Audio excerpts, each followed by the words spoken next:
روزی روزگاری کدخدا آقا اعضای مجلس خفتگان فینیتو رو دور خودش جمع کردندی تا فیگوری همی بگیرد و نمایشی نشان دهندی.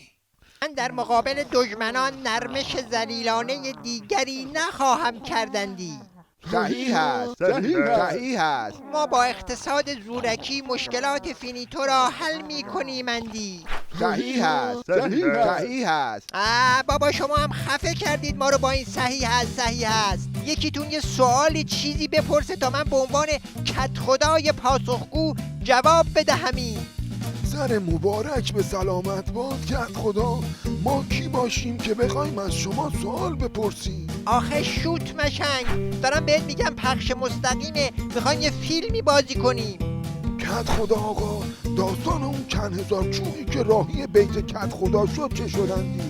قضیه قاضی فساد به کجا رسید؟ اوهوی مردی که فتنه‌گر، این حرفا چیست که میزنی؟ کدخدا آقا، مگه خودتان نگفتین نمایش است؟ گفتیم نمایش، اما نه این که از این حرفا بزنی.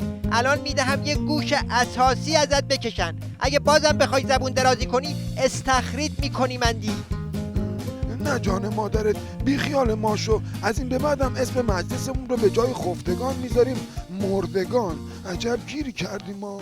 آخه کدخدا تو رو چه به نمایش انتقادی، ببین به چه روزی افتادی که طاقت نمایش دوروبریای خودت هم نداری. ای روزگار ای.